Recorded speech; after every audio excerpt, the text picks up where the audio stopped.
Good morning, students. Now continuing the linen rooms. So we have gone through the what are the activities involved in the linen room. Now next point is the hours of operations of the linen room staff. So it's usually you can see on the screen that usually it's from 7 a.m. to 7 p.m.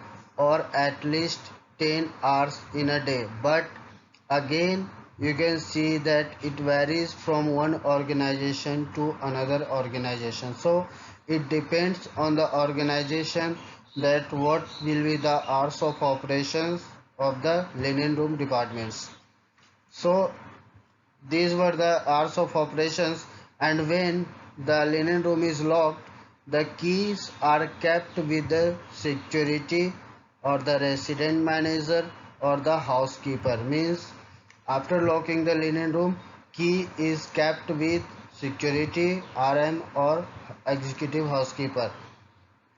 If in the event of an urgent requirement, if there are urgent requirement linen room during the night, then the duty manager or the night house person may remove items from an emergency store or from the main linen room and leave a note with the details of what has been removed. So you have gone through the hours of operation of linen room. So it was 7 a.m. to 7 p.m. or at least 10 hours in the day. But what if it's required at the night?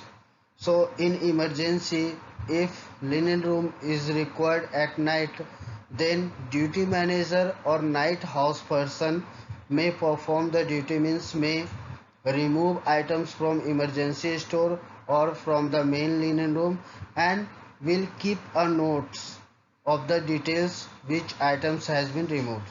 So whenever at the night duty manager or night house person perform any activities, then he or she has to keep the details of the notes for, so that when in the next day when the linen room supervisor will come, then we'll see the details.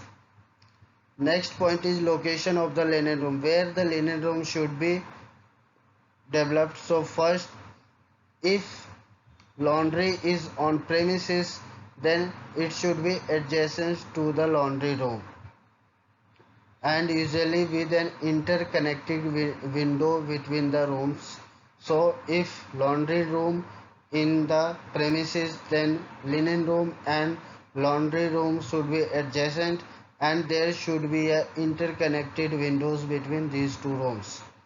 If the laundry is off premises, means if the laundry is not available in the properties, then it should be near the service entrance, near the service elevator for easy transportation of various units.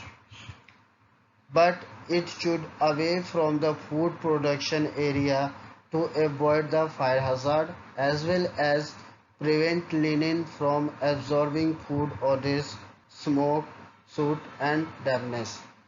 So you can see that if there are three main points you have to note down. If the laundry is available in the property, then linen room should be adjacent to the laundry and there should be a interconnecting window between these two rooms. If laundry is not in the premises, if laundry is off campus, off premises, in that case linen room should near the service elevator for the easy transportation. And the third point you have to note that linen room should not be nearby the food productions area, means nearby the kitchen, because if there may be possibility of the fire hazard or smokes, these all things, that's why linen room must be far away from the food production area. Next, the linen room requirements. What are the equipments and areas we should require in a linen room? So you can easily go through it. There should be storage shelves, both open and closed. Both kind of storage shelves should be available. Hanging space, reserve stock storage, drop counter, exchange trolleys, soil linen hampers, linen keepers, telephone and computer, step ladders, wash machine, storage for materials required to clean the room, sink and drying rack, iron and ironing board, area for accumulation of soil linen, area of receiving laundered linen, area of sorting and counting of linen, sewing section, box tables, traffic lane to laundry, traffic lane to uniform room.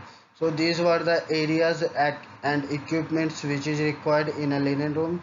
So go through it and ask me if you have any questions. Thank you.